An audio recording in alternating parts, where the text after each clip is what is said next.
Okay, folks, we're gonna try to get Mad Mughal memes on.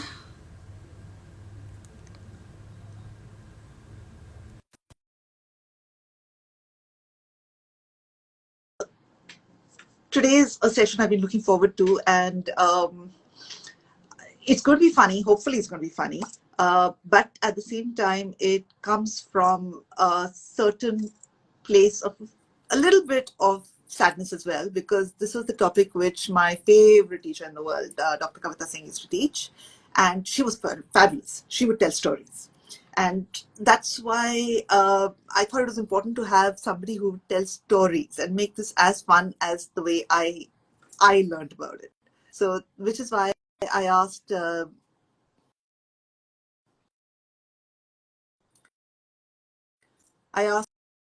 Mughal Memes to come on, and hopefully we'll have this discussion about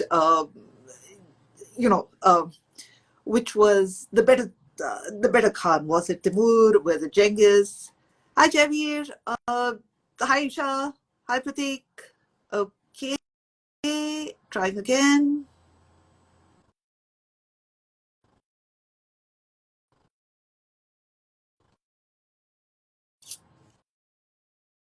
Jahangir, you were supposed to be sleeping. Remember, you said you were up till 4 o'clock last night.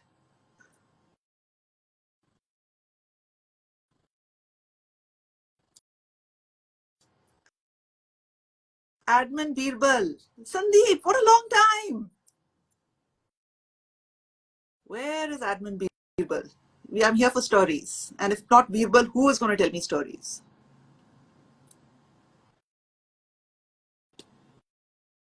Yes. Okay. There you are. Mad Mughals, you got to Admin Birbal, you got to send me a request to join.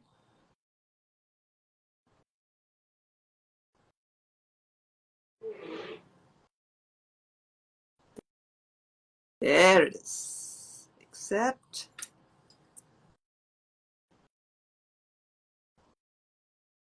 Okay.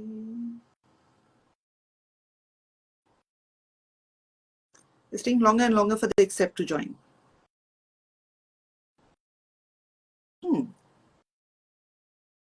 Why am I floating in midair?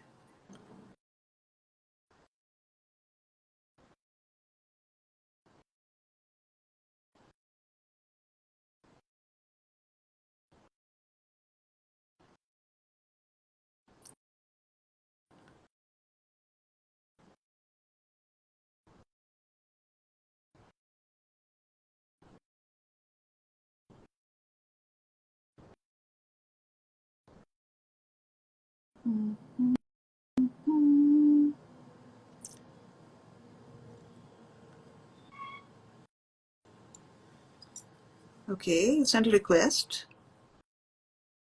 Why am I not being able to add you?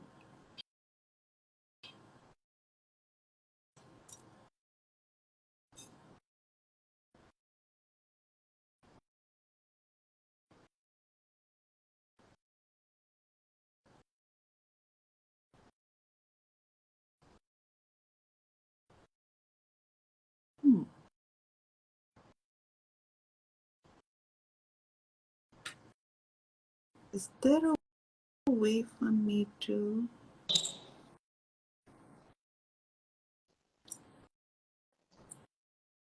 Okay. Admin Birbal, Hazir ho. Yes, hello, ma'am. I am here finally. Excellent. I am not. I'm floating somewhere in the air. As you can see, I decided to go all glam and wear a gold shirt today for this. So, Yes, because if we're talking about the richest people in the world, we need to wear glam. And look at the background behind us.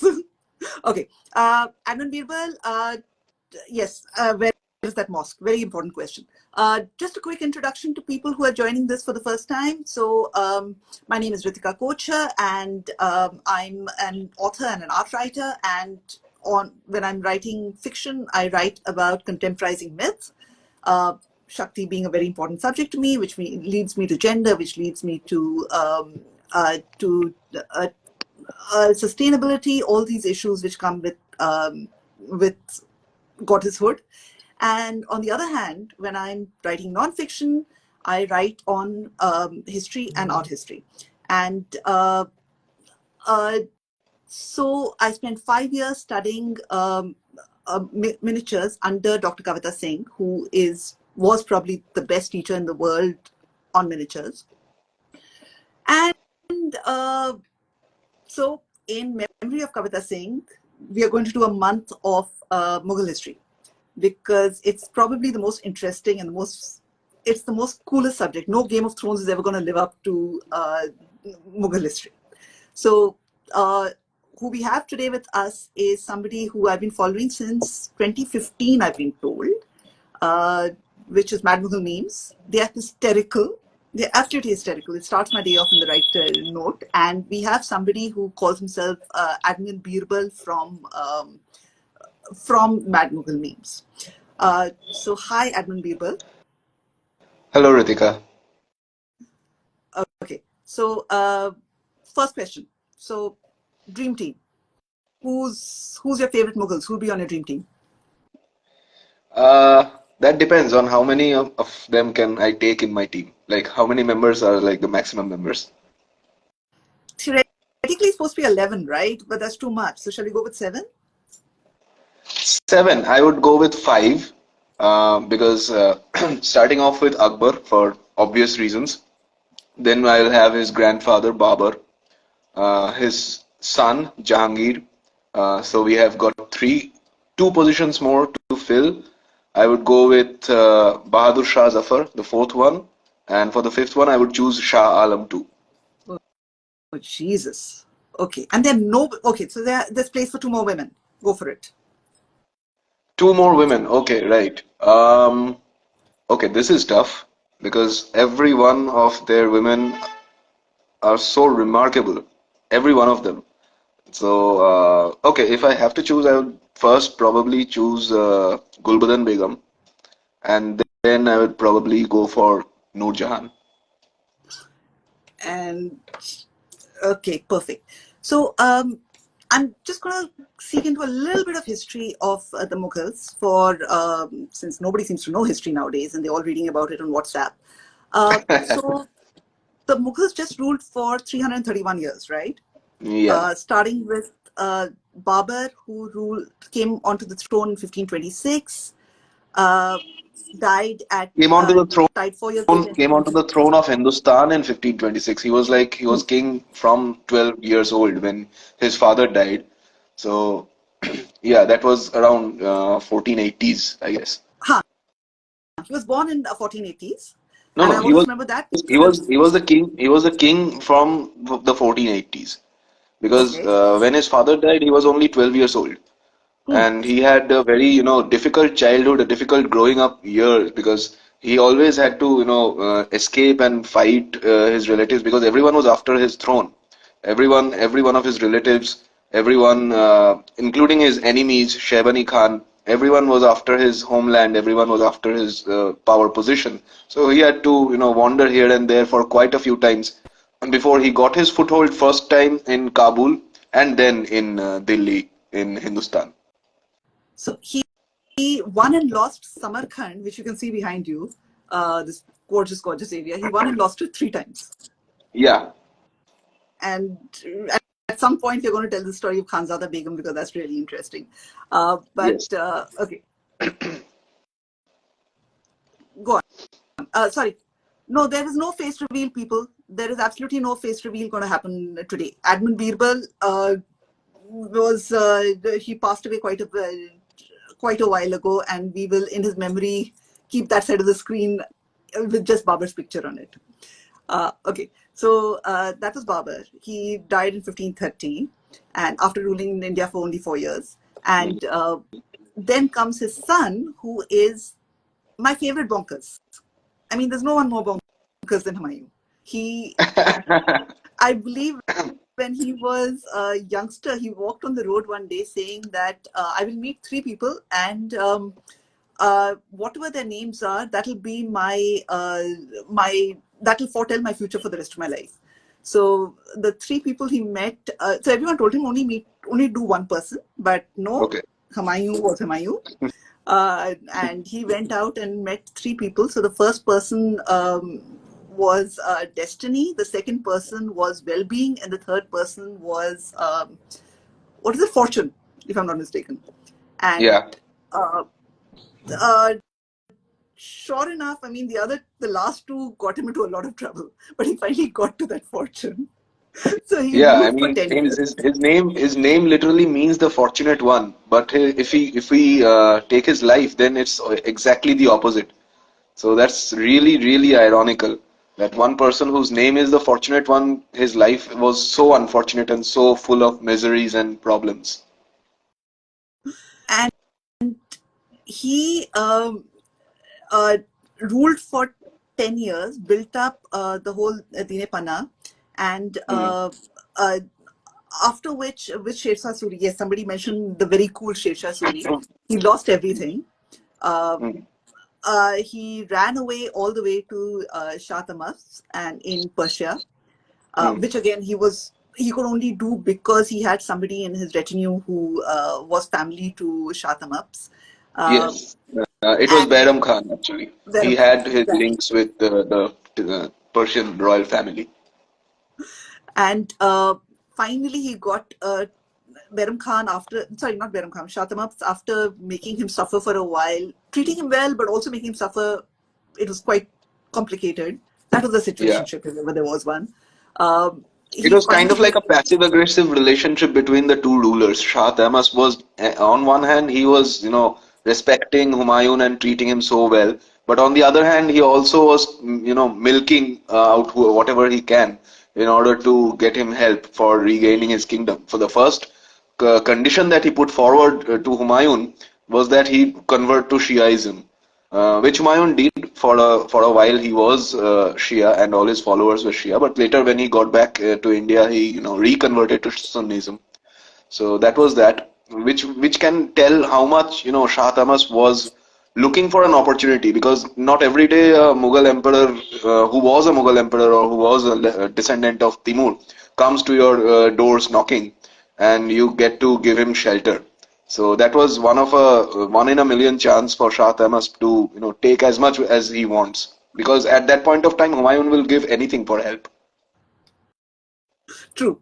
And so finally, he gets the army after all this passive aggressiveness, comes back to India via Kabul, taking back Akbar, and manages to rule for 1 year before he promptly falls down and Yeah, kills himself. that's kind of like the most unfortunate way to die.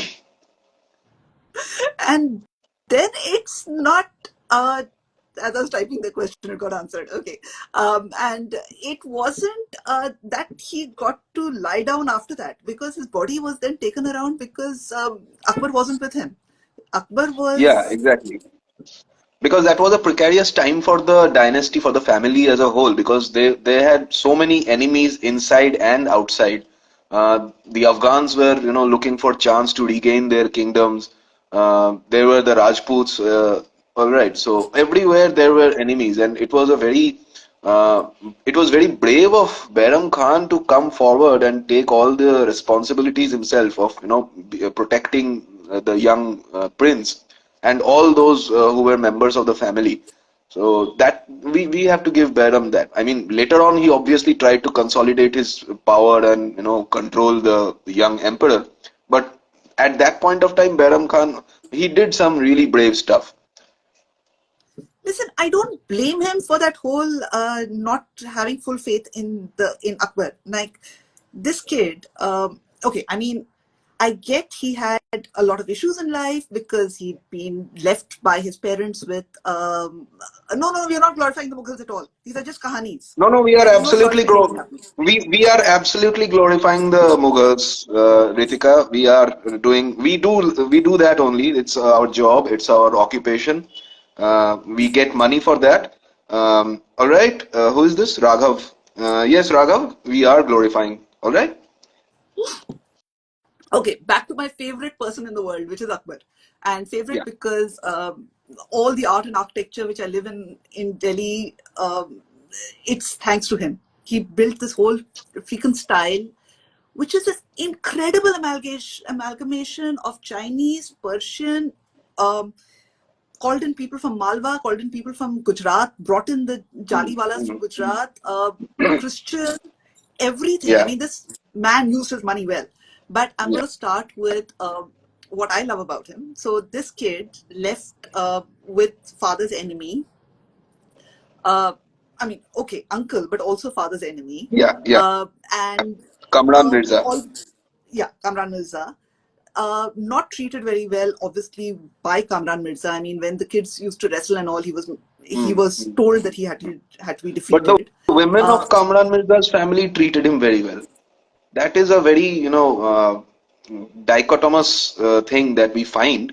The women of Kamran Mirza's family treating and caring for Babar, like really, like he's part of the family, while Kamran Mirza was taking every opportunity to look down upon the child. Although outwardly he was caring for the child, but he still, why give up an opportunity to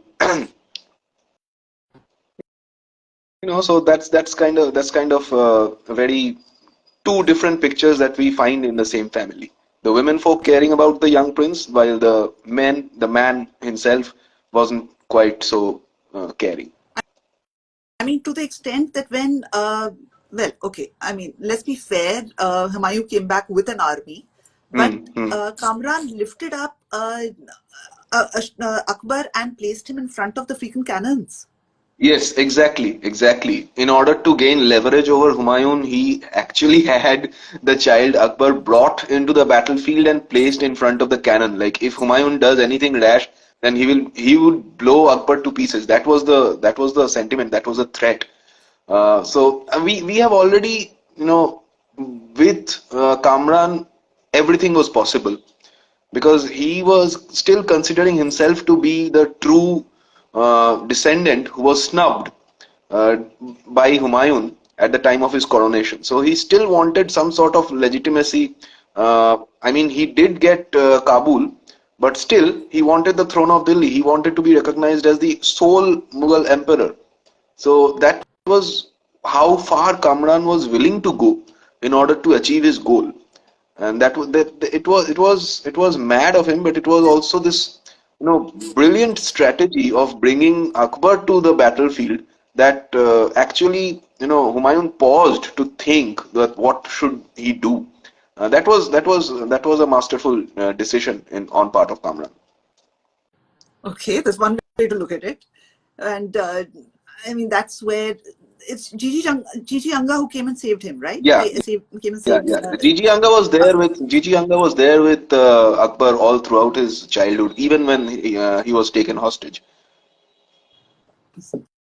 So, and this dyslexic kid who hasn't learned to read and write, but is an artist, then puts together this amazing karkhanas, which um, where these karkhanas not only had painting, calligraphy, the best artists coming in for jali work, jewelry, textiles, uh, you name it. I mean, where did we call Babar racist? What are you talking about? I don't know who this is. Okay, but back to Akbar. I mean, what he put together was what he exported. I'm sitting in here and having tea and thinking about the fact that this man was exporting across the world, and uh, there was textiles, there was jewelry. What was he thinking of? Yeah, yeah, I yeah, mean, yeah. This is one thing that we see in Akbar's character, which Jahangir also inherited, was that the curiosity part. He was curious about everything. He was curious to know about everything, and he was so curious to see how things go, how things are done, how things are created. Like there is this story about Akbar experimented with the formation of language in children.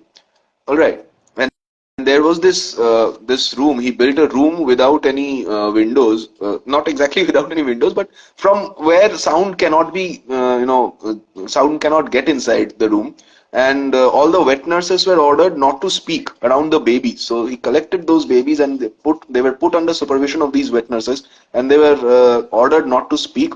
And Akbar wanted to see whether babies develop their language naturally or they develop their language by listening to others speak. And after like a month or two, when Akbar visited those babies again, they were still silent.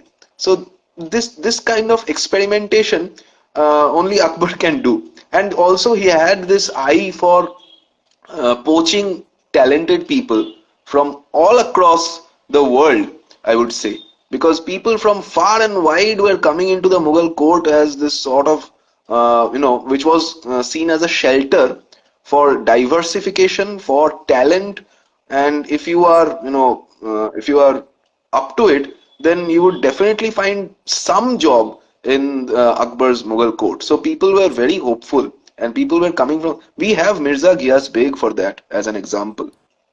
He came all the way. He escaped from Persia. He came all the way to India. He came to the court of Akbar, and he was appointed as the governor of Kabul. And a few years later, he rose as the one of the premier ministers of in Akbar's court. And after Akbar died, during his son Jahangir's rule, he was made the prime minister. Sorry, he was made the financial minister, and later he was made the prime minister. But what I'm trying to say is that if you are up to it, if you have that kind of passion and talent that the Mughal emperors are looking for, then your rise will be inevitable, no matter where you are from, and no matter from your religious or caste background. So that was there in Akbar and in Jahangir. And I'm going to bring up two. I mean, you mentioned Ghiyas Beg, and obviously, probably even more pretty than any of the Mughal tombs is his tomb, Yeah. Itmadullah's tomb in Agra. Mm. It is the most beautiful tomb. It's just gorgeous. I mean, whoever It hasn't seen it, really is just beautiful. go. I mean, it is small and it is so beautifully done. It was by Noor Jahan, obviously, who commissioned the tomb for for her father. It some sort of a precursor for Taj Mahal also. It was considered to be the precursor of Taj Mahal also in many ways, especially the marble jali work and the the decoration which is known as Peter Dura, that we see in Itimaduddaullah's tomb as well. One big regret that I have, that I haven't been able to go there personally. I mean, I have been to Taj, but I didn't exactly have the time to visit Itimaduddaullah's tomb. So when I am Adnan, planning you that can the come next to time, Delhi. I will take you. I will personally take you on a tour of Agra, and I was shown Agra by Kavita I Sinha. was in Delhi. I was in Delhi this October. I was in Delhi, and it was a short trip. There wasn't much that I could see, but I would say that this trip was the most satisfactory for me because of the places, all the lost places that I wanted to see where people don't usually go. Those places I saw. So that was particularly that was particularly good for me, what I wanted. But also I was looking for like opportunities to just for one day if I could visit Agra, but there was no trains and no buses, so that was left behind. So Maybe I've next time. actually just learnt that Babur's original tomb was also in Agra. Is also in Agra. It's called Chaturbhuj. Uh, Yeah. so because he died in Before Agra, right? before he was entered in Kabul. Kabul, he was at Yes. first buried in Agra. Yes. Okay. You named three more people, so should we very quickly cover those guys as well in your dream team? So you said Jahangir, Bahadur Shah Zafar, and Shah Alam. Like, can you do this in Yeah. 3.5 sentences each? Yeah. Okay. Let's try that. Okay, so Jahangir, he okay, so this is a little point which most of us don't seem to realize that Jahangir onwards, all the Mughal emperors are actually half Rajput. Yeah, I mean, not exa I mean, Jahangir was a half Rajput, but all the other Mughal emperors subsequently they had very varying degrees of Rajput blood in them. I mean, Shah Jahan was three-fourths Rajput. Then again, Aurangzeb maybe a little bit less because I don't exactly know about genetics. I'm not an expert, but Aurangzeb's mother was Persian, so maybe a little bit more of Persian blood than Rajput blood. But the thing is that yes, from Jahangir, we are seeing that every subsequent Mughal emperor have Rajput blood in them. Because, and if you consider this, the Rajput family that Akbar married into and Jahangir married into, the royal family of Amber or Amir as it is called, they claim their uh, lineage back to Lord Ram. So, if you think about it, all the Mughals are actually descendants of Lord Ram. So, I don't know what the right wing people will do after hearing this. Well, But yeah, uh, we're just talking this is history, interesting. right? And when you and so Sikhism also has a huge. Uh, I mean, Akbar had a huge role to play in Sikhism because he actually gave the land for Amritsar to the Guru. Exactly. Yeah. Yeah, exactly. Akbar is credited with gifting the land where the Golden Temple was founded, the city of Amritsar was founded. So yeah, Akbar also had this huge role to play in shaping Punjab's and the Sikhism's future, Sikh Empire's future. Okay, so I'm quickly going to go through why Bahadur Shah Zafar and Shah Alam the Second were most famous. Shah Alam the Second, obviously, for not for good reasons. Uh, this No, he actually, was if you see, there are quite a few notable events that happened during Shah Alam's rule. okay. He had a long rule.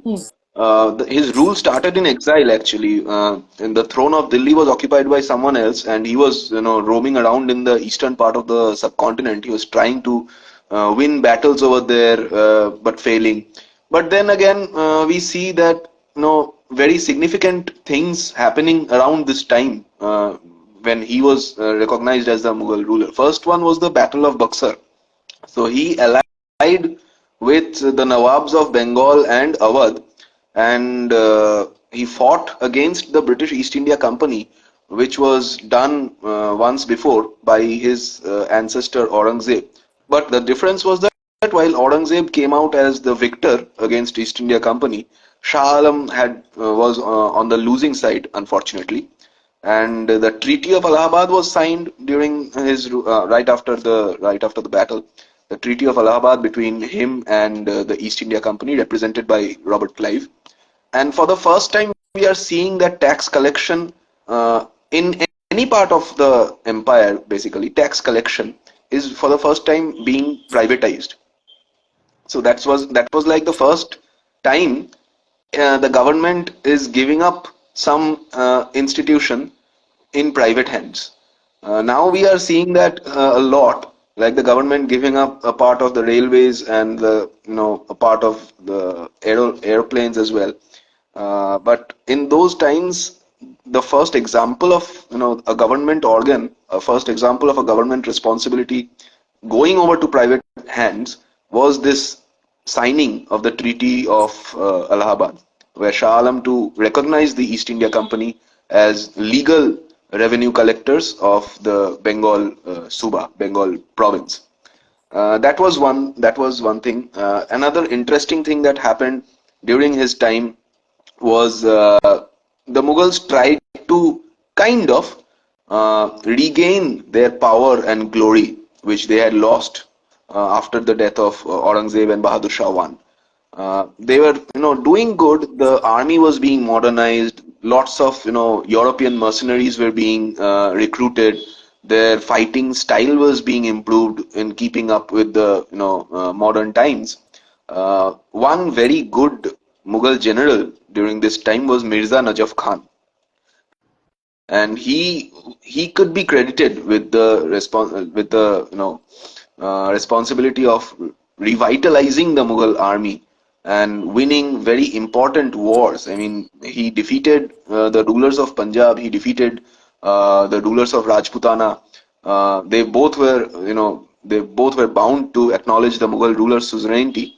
Then he, not exactly defeated, but he made an agreement with the Nawab of Awadh to recognize the rule of the Mughal emperor as once again being legal and powerful. Obviously, the Rohilla Afghans were subdued during his time. So once again, Delhi was emerging out of a dark period. But unfortunately, Mirza Najaf Khan did not live long. He died very early, at a very early age. In his 40s, he died from an illness, which once again, dashed the hopes of Mughal Empire, reorganizing itself and becoming a powerful entity once again. So he did all this So after he was blinded or before he was blinded? no, Shah Alam. this was before he was blinded. He Okay. was blinded when he was old. All right. He was blinded by Ghulam Qadir, and actually, I'm actually writing something about this. I'm writing my followers, people who follow Mad Mughal memes, they know that admin Birbal is up to something. I've been writing a story in a blog about this particular incident of blinding of Shah Alam II by Ghulam Qadir, and that was way after all these things happened. In a way, the blinding of Shah Alam II by Ghulam Qadir was kind of a direct result of the Mughals subduing the Rohillas during that time, with the help of the Marathas, obviously, uh, because the Mahatji Shinde, the Maratha general during that time, he had a lot of respect for Shah Alam II, and the two allied against the Rohillas and had them defeated and signed a treaty where the Rohilla Sardar Zabita Khan, who was the son of Najibud-Dawla, the one responsible for the third battle of Panipat, Zabita Khan had to, surrender all his forts, and his son was taken in the Mughal custody and raised as, part of a royal family. But this son whose name was Ghulam Qadir, he could not exactly, fit in the Mughal world, and he always felt like an outsider, and he always uh, it desired to take revenge for what has gone through, what he had gone through, what his family had gone through, and that culminated into this, horrific event. For 3 months, there was no security in the Mughal fort of Red Fort. There was absolutely barbaric activities going on over there. The Mughal family was powerless to stop any of them. They were very much affected by it. At last, when Mahatji Shinde came and took charge, obviously Ghulam Qadir was chased and arrested and tortured and killed. But by that time, the damage to the Mughal royal family and the prestige that they enjoyed, the damage had been done. As I said, probably I've read the Kohinoor. I know there's a lot of stuff that went on which is horrific, but this story has always been to me the most, maybe because it's happened near my house, but you know what I mean, it's happened in Delhi, so it's always been the Yeah, most yeah, horrific yeah. stuff that's Yeah, I mean, nobody could even imagine that a Mughal emperor is being like okay. treated like this. A Mughal family was being treated like this. Women and children were not being spared. It was like the dance of the devil for 3 months inside the Red Fort, and all sorts of atrocities, all sorts Moving of on, I need horrific to sleep things. tonight. No, Right, I need to sleep tonight. right. Moving No, on. I'm going way too deep into this. Yeah, Yeah, yeah, yeah, sure. yeah, yeah. Let's move on. No, thank you for Okay. bringing me back, because this is exactly the thing that happens with my students when I'm discussing history with them. I go way over the top with some other stories. Anyway, coming back to what we were discussing.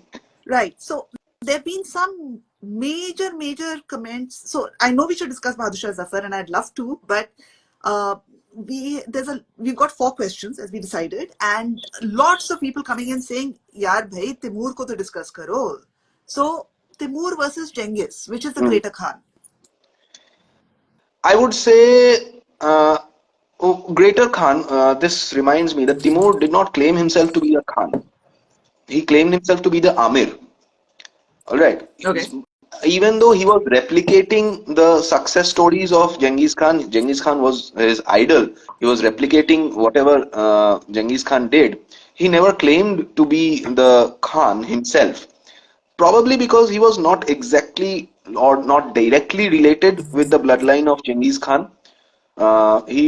But he legitimized his rule through marrying the Mongol princesses and calling himself Guregen. Guregen means the son-in-law. Uh, Also, if we come back to your question, who was greater? I would say I think I am a little bit biased towards Timur because when he was not on campaigns, when he was not fighting and killing everyone, he had this great cultural revolution going on in his capital, in his empire. Building libraries, building beautiful structures with intricate designs. Architectural brilliance was there in Samarkand during his time, and that was something which was missing in the Mongol Empire as well. The Mongol Empire worked very well as a military empire, but apart from being a military empire, it was largely pastoral and tribal, nomadic, to be very honest. So that is the point why Babur and all the other subsequent Mughal rulers, they preferred to link themselves to the name of Timur rather than Genghis Khan, But because that culture thing. Yes. from a woman's point of view, Genghis Khan was really sensible in the fact that he married off all his princesses to neighboring kingdoms, took the princes Hmm. into his army, sent them Hmm. away, and the women would then rule. And these women then became so powerful, they became the Khanas. So um, they then had to be assassinated by the next generations of Genghis Khan because they were Yeah. such good rulers. And uh, this came down. These were the chieftains. So when Babur wanted advice, he was turning to Hmm. Ehsan Daulat, his grandmother. When Exactly. he Ihsan was Daulat saving, he again, turned to Khanzada Begum. one of the most remarkable women in the annals of the Mughals. She was so powerful. She was so full of authority, full of personality, and she was very much. She was used to take quick decisions on her feet, and those decisions turned out to be absolutely brilliant and absolutely practical. And time and again, Babur had depended on her wise counsel. Time and again, Babur had depended on his elder sister's counsel, Khanzada Begum, who was another really remarkable woman in Mughal history. I mean, the way she sacrificed herself for the sake of the survival of her family, that was something which probably one can never imagine someone a woman being See, so for a lot brave of during women, this time. And we are not talking about any other conqueror. We are talking about Shaibani Khan, who was like the arch enemy of Babur. And your entire family leaving you behind with a man who you hardly know and who has been reputed to be the worst nightmare your family could have. That was something. That took a lot of guts. and to keep, while she was with him, to keep talking about her, standing up for her brother until he got so Yeah. fed up of her that he married her off to a nobleman. Mm. You Yes. know, I mean, his worst nightmare couldn't deal with his own wife.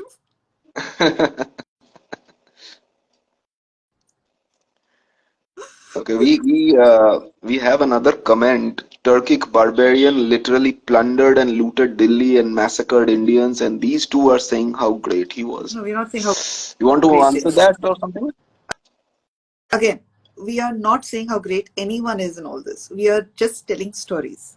If we are saying anyone is great, we're talking about Ehsan Daulat Khan, we're talking about Khanzada Begum as great. Uh, and okay, sorry, go on, Admin Birbal. Yeah, so that's what I was saying, that it took a lot of guts, it took a lot of heart to be in the middle of those things when your family is away and you don't even know if they are going to come back for you ever, or if you are going to meet them ever again, but still keeping her hopes up. And one day, when fate actually turned against Shaibani Khan, he was killed by the Persians. Sorry, he was killed by the The Ottomans.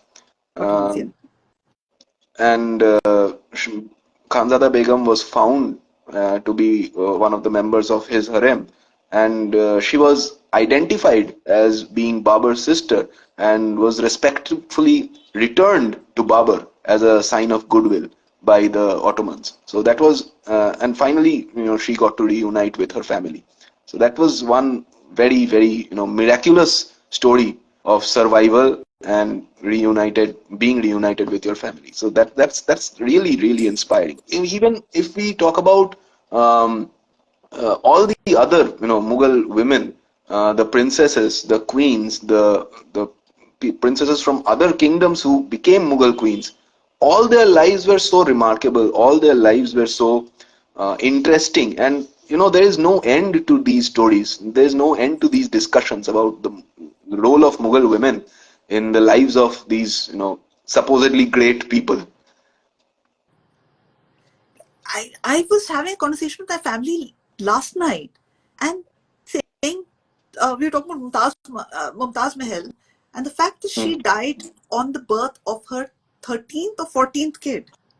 14th, Gohar Ara Begum was 14th. born. Yeah. I mean, how old was she at this point? I'm not sure, but I mean, 14 kids sounds a bit excessive. Yeah, And to but be on the we battlefield. also have to take into account, once again, I'm not justifying having 14 kids or, making your wife go through all the labor, but we have to take into account that infant mortality rate during that time was very high. You know, uh, Once again, not at all justifying Shah Jahan's actions of putting Mumtaz through so much trouble, so much pain.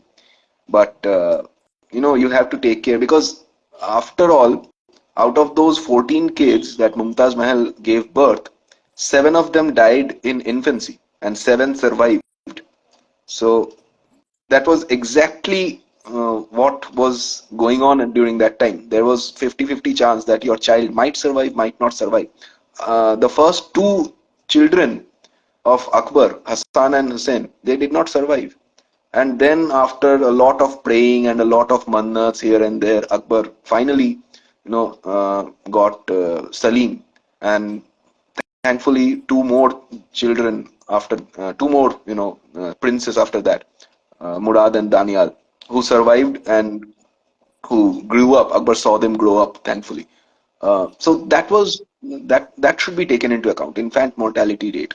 It was very high during this time that we are talking about. Especially if you're on the battlefield.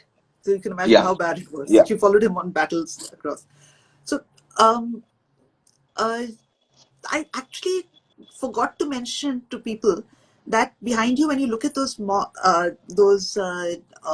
tombs, uh, one of them is Gore Amir, which is Timur's tomb, but the other yeah. one is actually the Khana's Bibi Khana's tomb. So that is actually uh, devoted to a woman as well. So no, it's not Bibi Khana's. It's one of the tombs which is devoted to his mother-in-law. Uh, Hmm. so I've forgotten the name actually. But so you've got these amazing tombs which became the precursor of what came to India. Uh, and it also shows us that what they would have looked like in their heyday as opposed to what we now see, which is all these tiles having burnt off, all this calligraphy having disappeared. Uh, and again, as I said, devoted to both men and women. Timur actually built a tomb to his mother-in-law. So just wanted to point that Yeah, the out. in-laws were very much respected because Timur himself was hinging on the fact that he was the son-in-law of the great Khan, Genghis Khan. So all his reputation, all his authority, all his legitimacy was based on one fact, that he was related to the family of the Mongols because he was the son-in-law. So the in-law part was very much taken very seriously in the family of the Timurids. Okay, so if who's your favorite Padshah Begum? We've had so much discussion on the women. So who's your favorite Padshah Begum? And then I've got one more question after that. I would say Khanzada Begum. Khanzada Begum is my favorite one. Uh, if we are talking about non-Padshah Begum members of the family, then maybe Gulbadan Begum. But if Padshah Begum, yes, Khanzada, because she had gone through a lot in her life, like we discussed, for the sake of her family, and that she had a huge role to play in Babur finally finding foothold in Kabul, and then finally, gaining the throne of Delhi. Uh, Time and again, she has given wise counsel to him, uh, as the elder sister, as the Padshah Begum. Uh, Maybe only uh, what was the I'm just blanking out. What was the elder name of the eldest daughter of Shah Jahan? Jahanara. Jahanara. Yes, thank you. I don't know why I forgot that. Jahanara You're Begum comes in second, trying to discuss probably. how many centuries of history in one fell swoop. I mean, if you forget a couple of names, I don't blame you.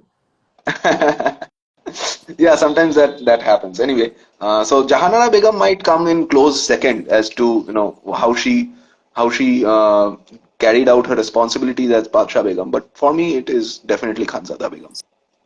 So, um, the thing uh, Khanzada Begum as Padshah Begum, Mm. um, I have to figure the fact that there were so many women artists that her family, and she had to be in charge of the family, right? I mean, the women of the family, Yeah, because she was in charge of the women.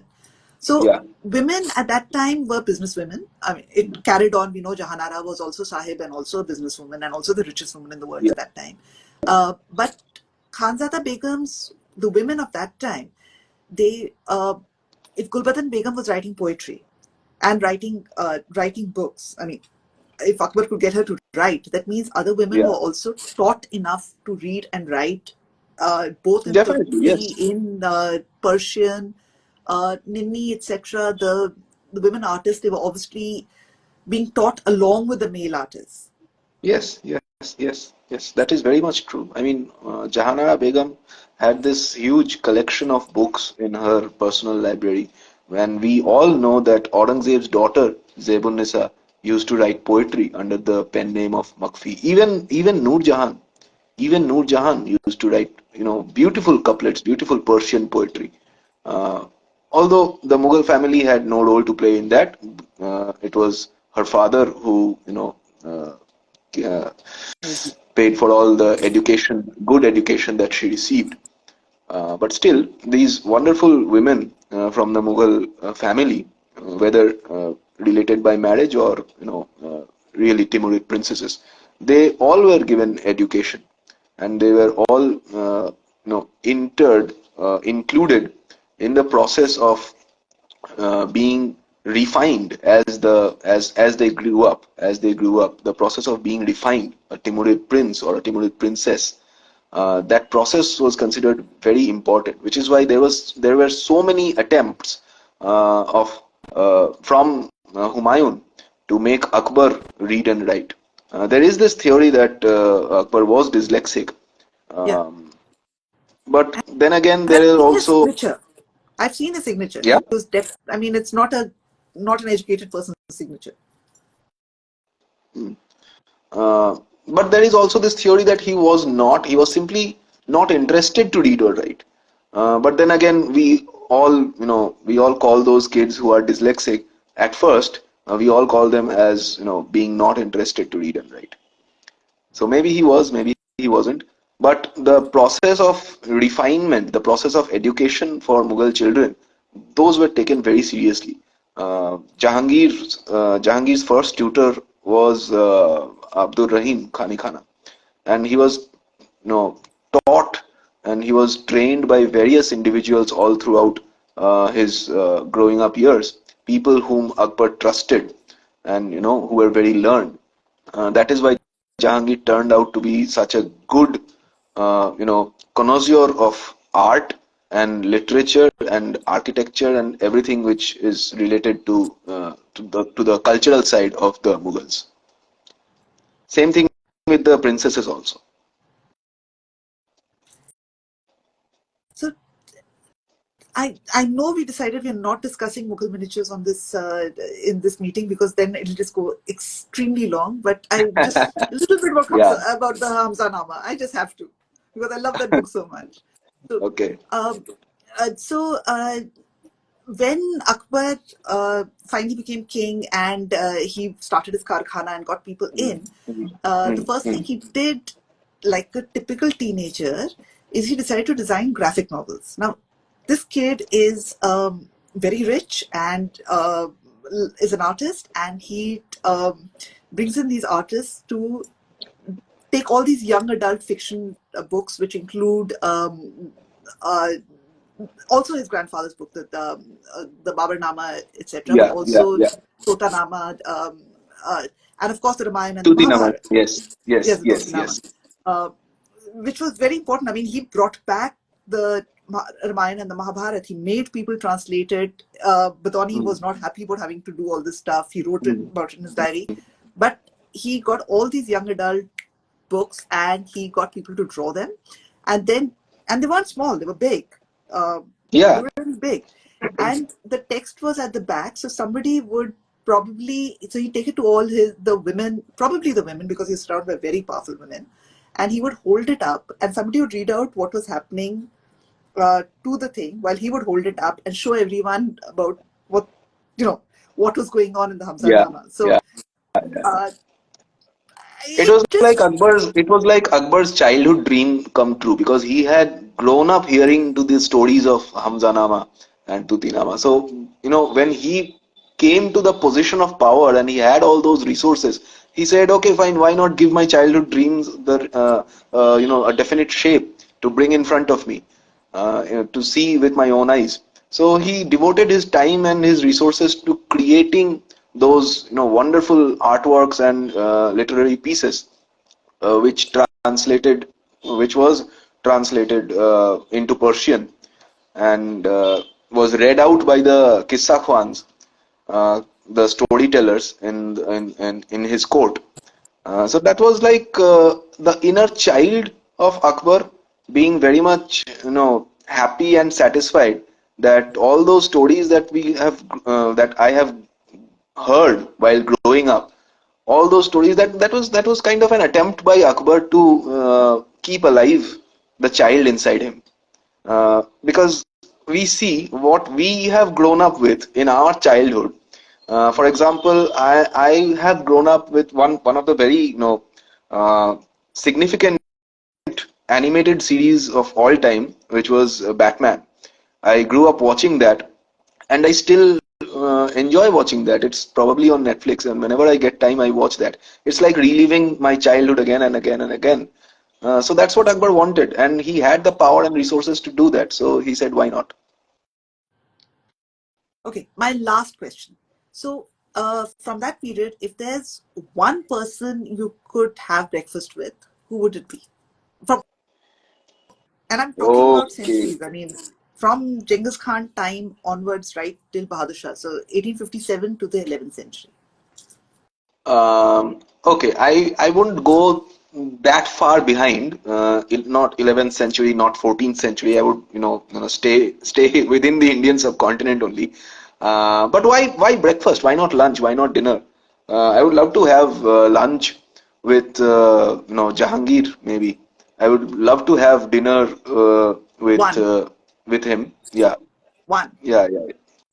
I just What, thought lunch or dinners would dinner? be very drunk, no? Because I mean, Jahangir's dinners would have involve a lot of No, alcohol and I would like to see how drunk Jahangir was and how he talked, because he was a completely different person when he was drunk.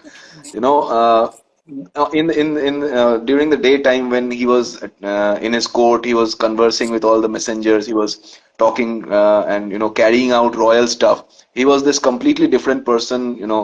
Responsible, and he knew that he had this kingly stuff going on. He had to act in a very particular way.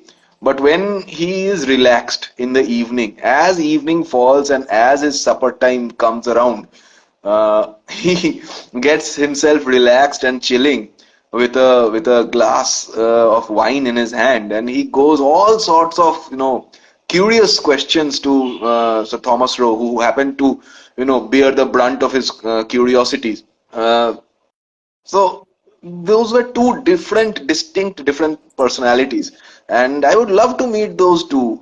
During daytime when Jahangir was carrying out transactions, kingly business in court, ordering paintings to be commissioned, or supervising some campaign his sons were carrying out in the Deccan.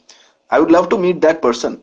And also during the evening, I would love to meet the curious person who has all kinds of questions. And there's this one kid in my class who just happens to disturb me with all kinds of questions, uh, or sometimes very, very silly questions. So I think that I might be Thomas Rowe. I could feel what Thomas Rowe probably felt, that oh my God, when will the questions end and when will the real discussion start taking place, which was giving the East India Company a trading license in Surat. So that was the reason why Thomas Rowe was there, and Jahangir was asking all sorts of nonsense questions to him, and Thomas Rowe was probably nodding along, but didn't really concentrate on that. So I would love to meet these two distinct personalities of Jahangir, and anyway, Jahangir is my favorite Mughal ruler. So yeah. Okay. Then you have to rebel against me. I've already told you my favorite ruler. So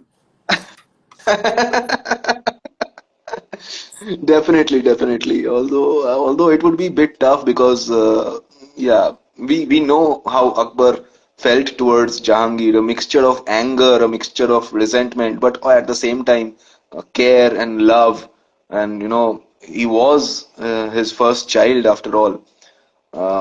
So maybe it would be a very, very complicated, very big complicated. daddy issue thing, I big mean, daddy issue thing considering that all the the guy was you, if you are Jahangir, you were busy getting all daddy's friends assassinated.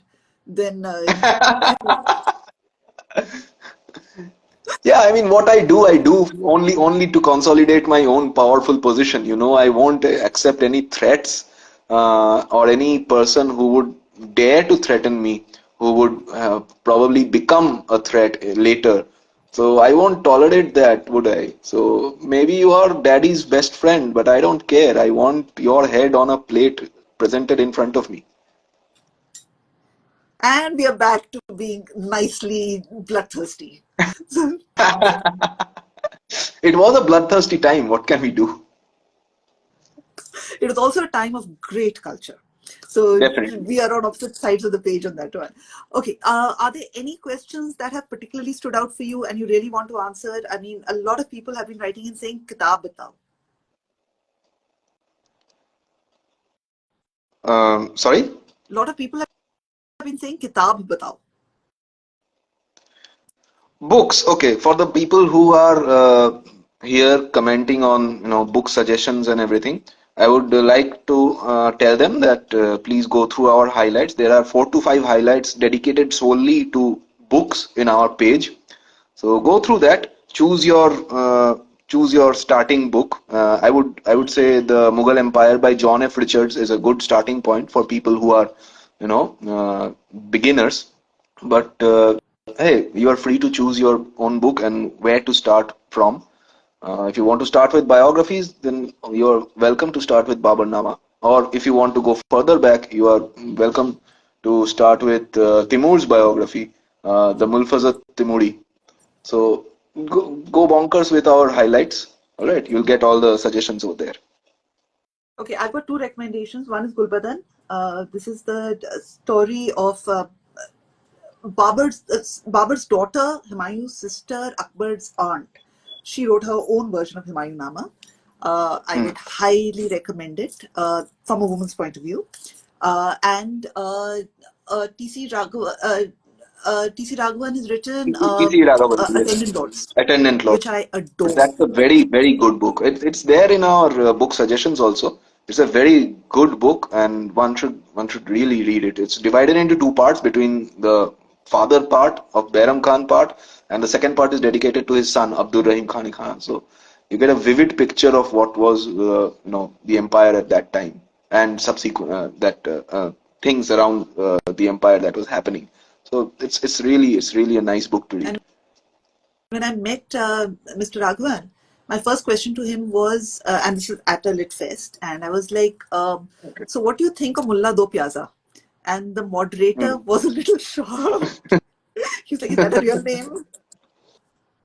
In many ways, the theory goes like Mullah Do Pyaza is a later concoction as a counter to Birbal, as an Islamic counterpart to Birbal. So because Birbal's stories were so very popular, depicting him as the cleverest minister, so it was probably a later concoction that there was also an Islamic person who was similar to Birbal, if not greater in intelligence than him. So it's a later addition. But while we have this proof that Birbal really existed, we don't exactly have any proof that Mullah Dopiaza existed. Well, I I have not read him, but I was under the impression that definitely the diaries were of that time. I mean, hidden name, but of that time. But Hmm. again, uh, I mean, any king who can have his trip taken quite happily and talk about it, I have to say, we've got definitely he was very fond of Abul Faisal and all the. And today I was reading a book of Akbar's letters to everyone and to Hmm. Hmm. Khani Khana, etc. Yeah. And man, they were flowery. And he's talking about how we finished all the pigeons in the whole of Tashkent because we brought all the pigeons here, etc. Hmm. But to have Badoni writing his books at the same time and Mulado Piazza and people making fun of the king, I thought it was really cool. Right, you got Yeah, I mean, see, Badawni's book about Akbar gives us a chance to see him in a very unflattering light, in a very critical light. Like there is the two extremes. They are the two extremes. On one hand, we have Abul Fazl's Akbarnama, which literally Akbar was like regenerated in God's image in that book. Almost Abul Fazl, it almost feels like Abul Fazl is worshipping him, literally hero worshipping the emperor.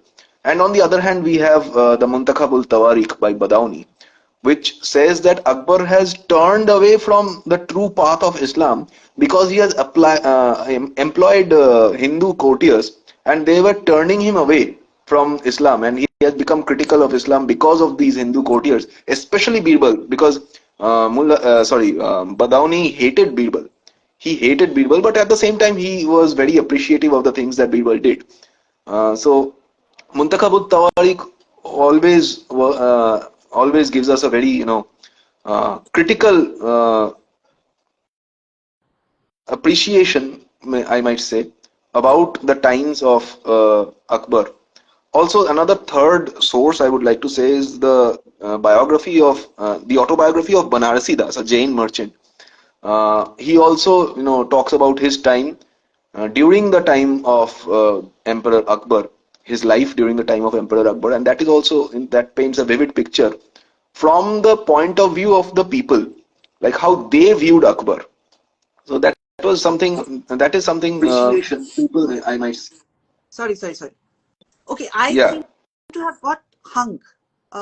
So I think that should be a sign that the Instagram gods want us to stop at this point. We have overshot by more than half an hour.